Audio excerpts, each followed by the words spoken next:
Coach, we talked with Coach Johnson about the cornerback blitz. What's the B-backs assignment or the A-backs? It depends what the offensive play is. Uh-huh. I mean, we could have on a drop back pass. On a drop back pass. I mean, it depends what type of we've got 8 different protections. It depends on what the protection is. I mean, and so we've got a variety of ways to handle it. It just depends what we're in. I guess kind of what was your assessment of your 2 position groups? On obviously Justin didn't really have time to do much of anything. Well, I was disappointed.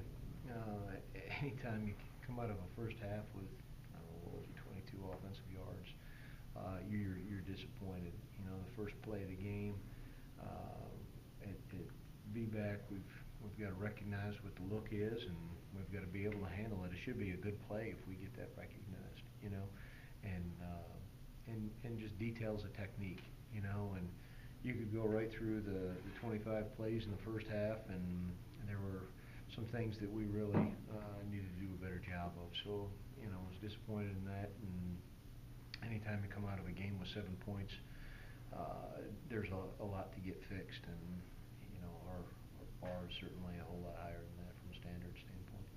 Do you feel like there were communication issues at all on the field, or do you think it was just execution mostly? Yeah, I'm up in the box during the game, so that's what they're saying out on the field. It's hard really for anybody to gauge, especially for a guy that's up in the box. And so you talk to those guys afterwards, or you try to have the coaches there on the sideline figure out when something goes wrong with a missed assignment when they come off the field, kind of figure out why did it happen? Were we not calling the defense correctly? Were guys not listening to the call? The whole communication process, you try to identify those things. I don't think, largely speaking, especially talking to JT yesterday and talking to those guys after the game, I don't think that was an epidemic. I really don't. We've had times in the past, last year, maybe up at Notre Dame, that was an issue. I don't think that was a big issue for us in this game. What similarities do you see between Clemson and Miami on defense? They're both athletic, very, very athletic, and they close to the ball, and they react and run to the ball really well, and they both tackle very well in space. They don't miss many open field tackles. Coach Johnson referred to a lot in his afternoon press conference about poise and trying to get the players to play with more poise.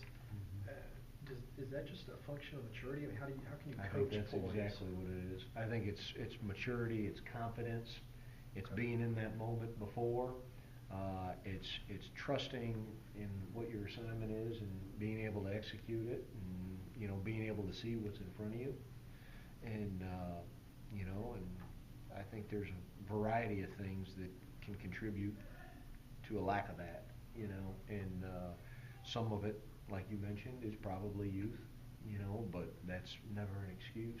We try to put them in as many of those positions during practice so they experience that somewhere if they haven't had the game reps, right.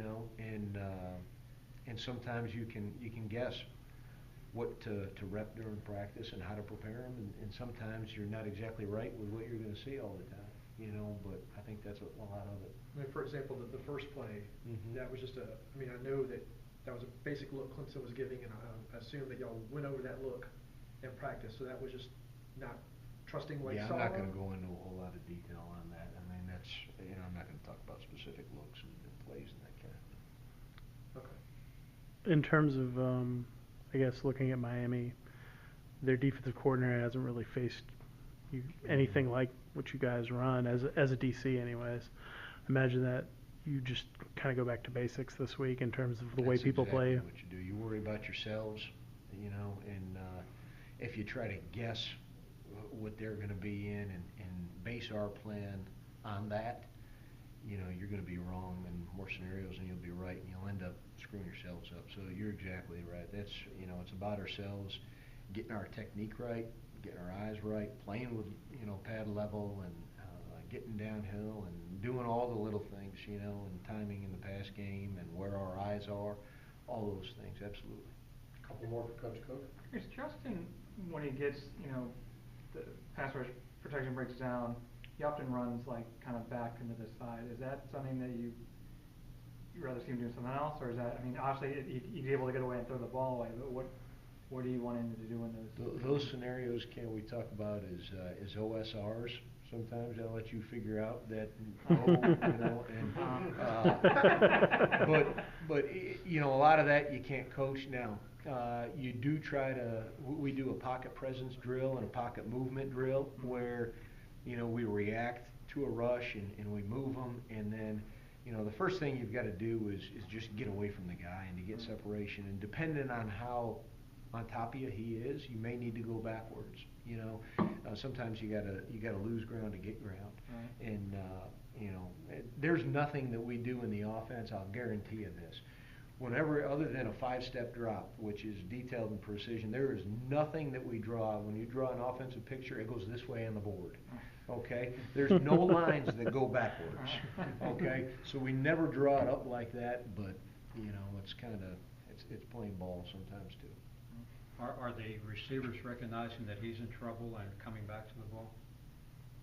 I think Ricky's always done a good job of that. Yeah, I think you know, I think certain guys, McQuaid's done it a couple of times. So yeah, there's guys out there that have got a feel for that, and you know, we certainly got some reps at it. Anything else?